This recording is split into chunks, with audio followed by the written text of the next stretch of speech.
Miss me? Listen, before we get into anything else, let's get into this shirt.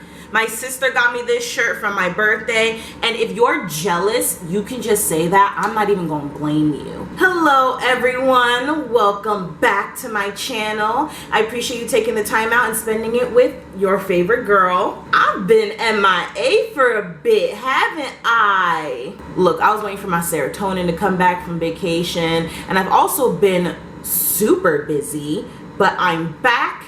My tank is full and I'm ready to burn through all of it. Also, if I seem kind of like during this video, it's because this tank is full, baby. Like, I got so much serotonin that we are living on a high. Woo! Anyway, for this video, we're gonna need all the serotonin we can get because I am going to die. One of my favorite hobbies is that I love to write. Like, I want to say several different projects saved on my laptop right now, and I've completed one book, which is interesting. It's not a bad book. I think the plot is really solid and the characters have a lot of depth to them. However, it is very clear that it was written by somebody who is 16. But my writing started way before that. Like, I'm talking elementary school. For Christmas one year, I asked my father to buy me like a really professional journal so I could write all of my stories in it. It was leather bound, navy blue, just immaculate. I don't know where it is today, and it's probably a good thing that I don't, because ooh, the levels of cringe in that book.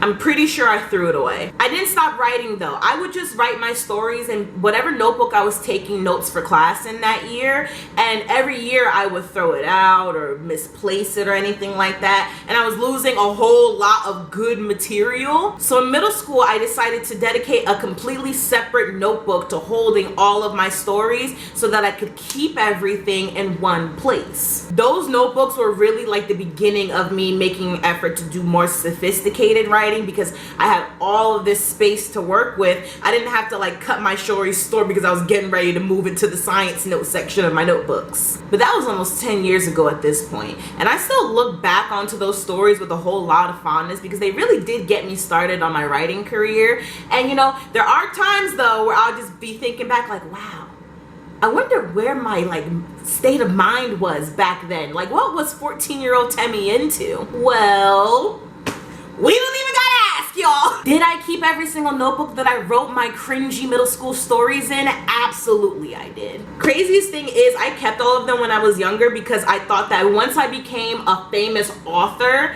I would want to look back on, you know, my humble beginnings and, you know, maybe turn it into like my memoirs or something. And I just never threw them out. Like, these things have survived like 3 or 4 moves at this point. So today we're gonna crack one open and ruin my social standing. Let's do it. I was actually very organized in middle school in keeping track of these notebooks. Like, I would never use the same notebook color, and if I did, I made sure it wasn't the same notebook type, so I would be able to make sure that everything stayed in order, because I'm pretty sure there are like story arcs that span across several notebooks, so I had to make sure that I kept track of everything. And if I'm not mistaken, this bad boy is numero uno. Guys, I have no idea what's in this notebook. Like, I haven't looked through any of these since I was like 16. We're gonna open it, I'm gonna read it, everything is going to be okay. Oh my god, I'm not gonna survive this video. I can't do this. I can't do this. Why am I doing this? Focus, Temmie, focus, Temmie, eyes on the prize. All right, we're doing it. We're doing it.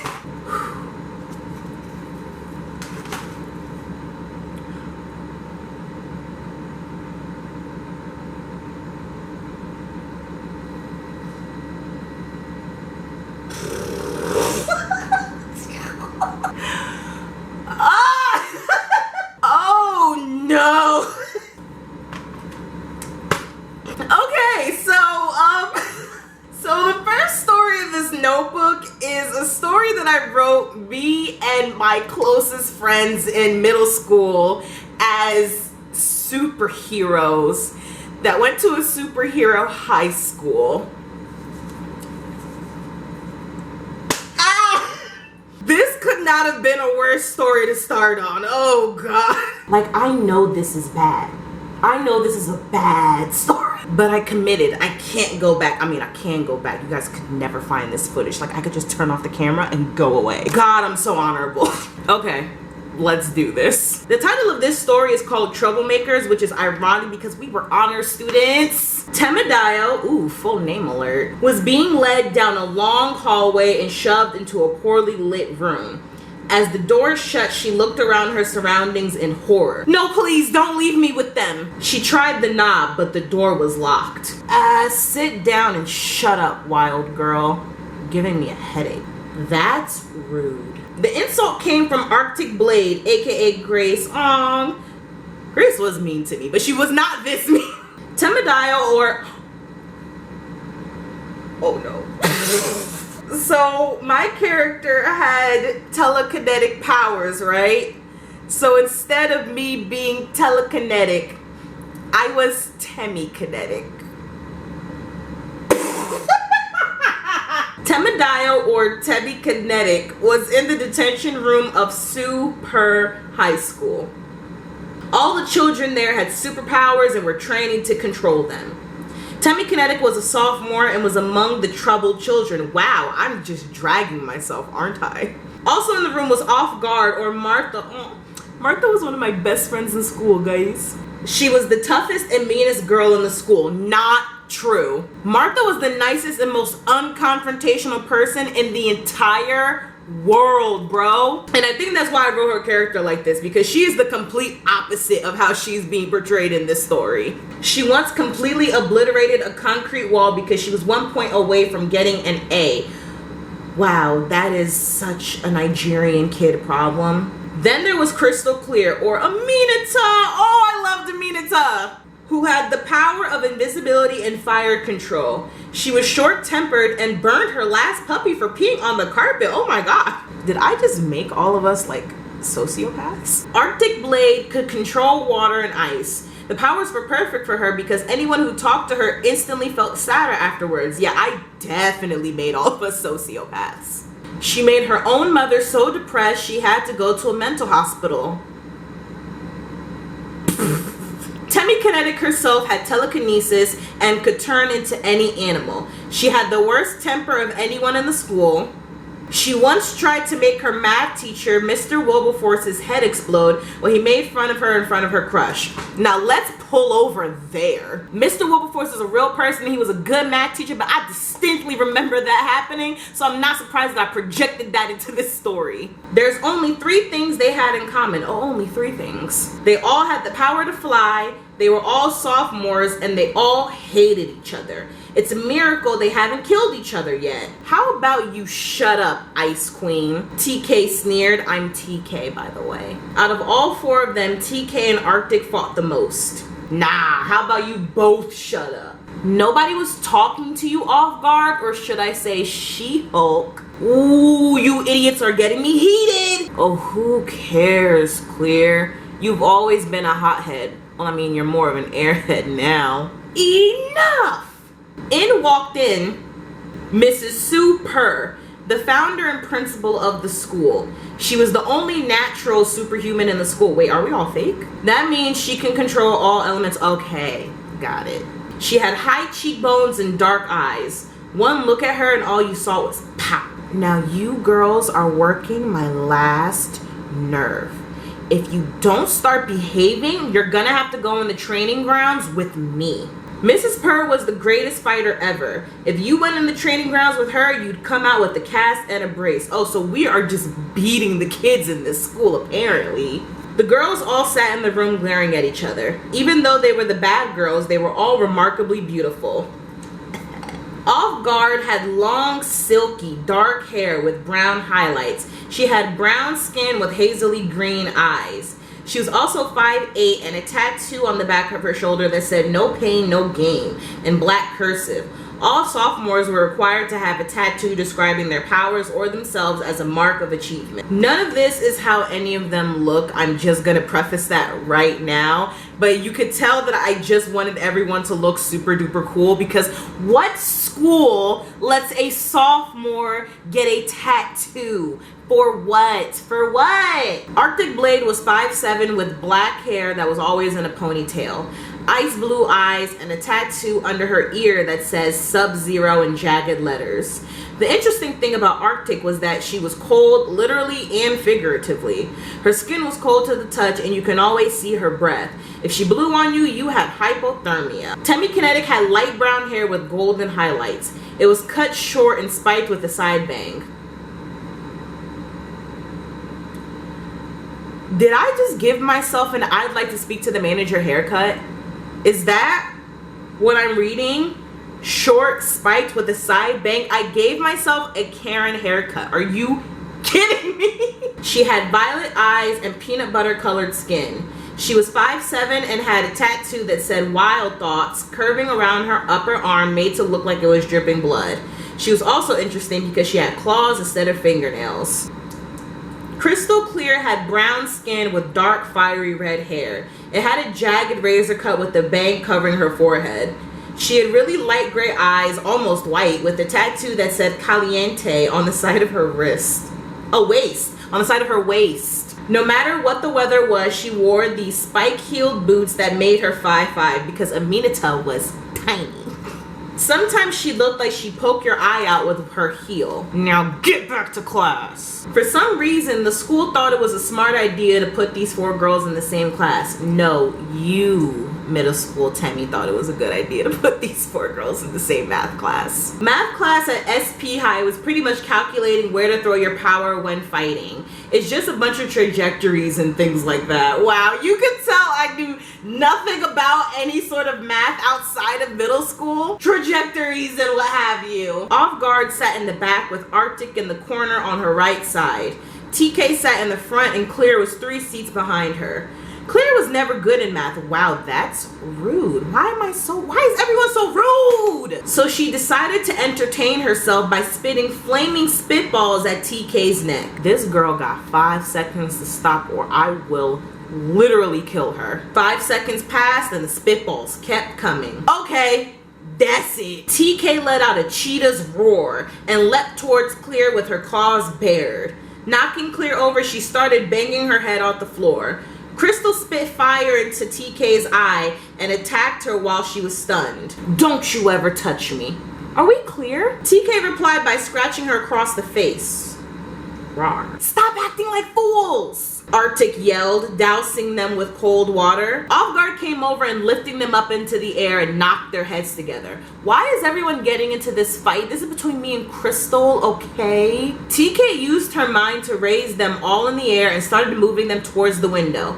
Mind you, they were on the 4th floor. Oh, so I was going to murder somebody. TK suddenly found herself being lifted too. You 4 in the office now. It was Force, the guard who also had telekinesis. Ooh, Mrs. Purgo, get you guys good. As they all sat in the principal's office, TK was only thinking about how this was the 2nd time today she was shoved in a room.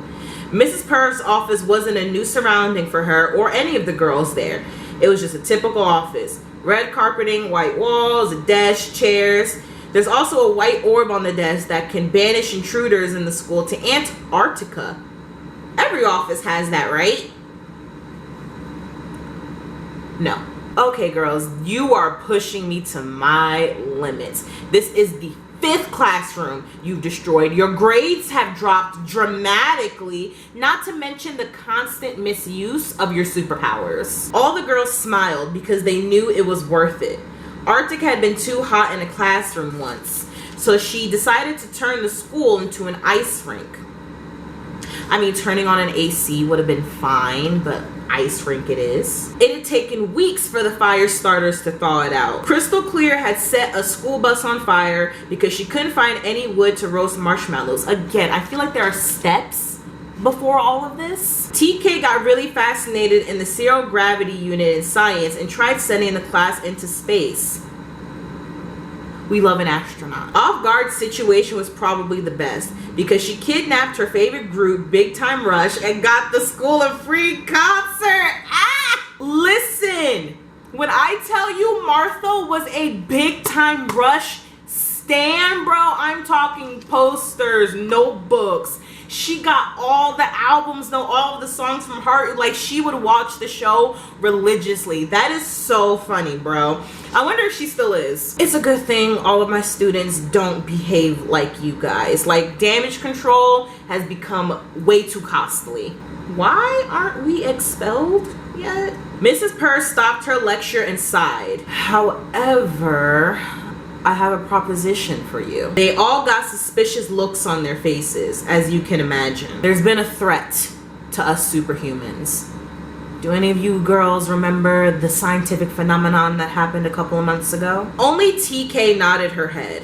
There had been a solar eclipse that lasted 3 days. The earth became freezing, and the most powerful supers had to go up and move the moon physically. It seems like someone is trying to disrupt the balance of the world. If they succeed, another super won't be born for millions of years. I need you girls to go out and find this person or thing and bring them to justice. Wait, so in other words, you want us to kill them? In simple words, yes. And we have free reign to do what we want if no humans come to harm?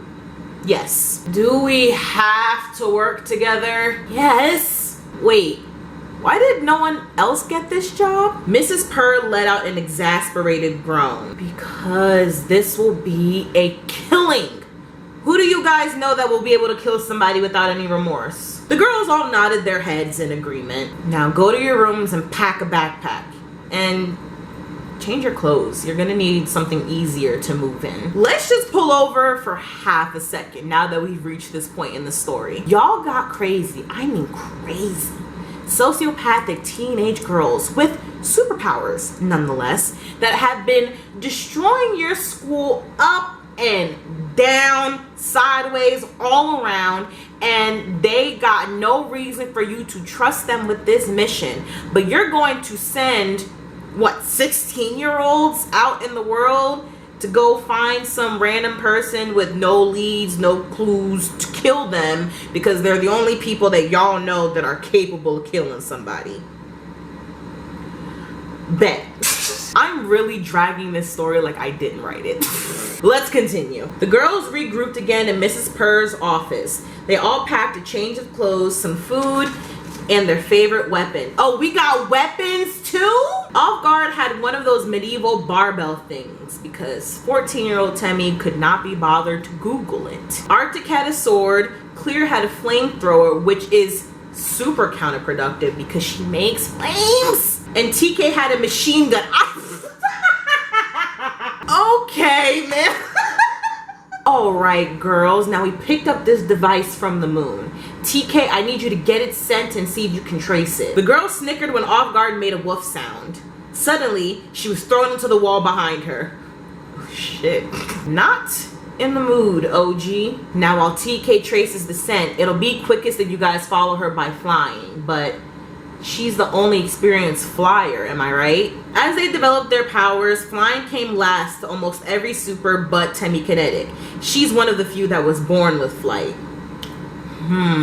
That gives us a problem then. Oh, I figured that out already. The girls can just concentrate their power on something and I'll carry them with my mind. I'll go outside and get ready. The other girls started to follow when Miss Purse stopped them in the door. Word of advice, girls. TK may be the most advanced, but she's also the most unstable. Keep an eye out for her. Wow. Sounds like a hater to me. Okay, everyone prepared? TK said. Yup, said Arctic, sitting on a water orb. All set, said Off Guard, sitting on a rock. Whatever. Said Clear, shooting fire out the bottom of her feet. She was the only one who could use just the fire to lift herself instead to take the ease off of TK. Okay, let's go, TK shouted. She herself was situated on a black hoverboard. I just give myself the coolest things. That is such a vain thing to do. She was wearing a white tank top, olive green cargo pants, and black combat boots. Her gun was slung across her back and her pack was at her feet. Arctic was in a white t-shirt with navy blue shorts. She had black ankle boots. Clear was wearing a red tank top with black sweatpants, her spike-heeled boots, and a black hat. Off Guard had an all-black outfit complete with a short-sleeved cropped shirt, black cargo pants, and black and gray Converses. I think I just wanted to write an outfit change. Temi-kinetic raised into the sky. Off guard and Arctic's objects were covered in a violet light and raised up with them. Clear was already in the air. Mrs. Purr watched them from the window. Their death will come quickly, right? She said to someone hidden in the shadows. No, slowly and painfully, said a deep voice. Mrs. Purr smiled. Good. Oh, snap! Is there some betrayal on the rise? We'll never know, because I think that's a good place to stop. This was a trip.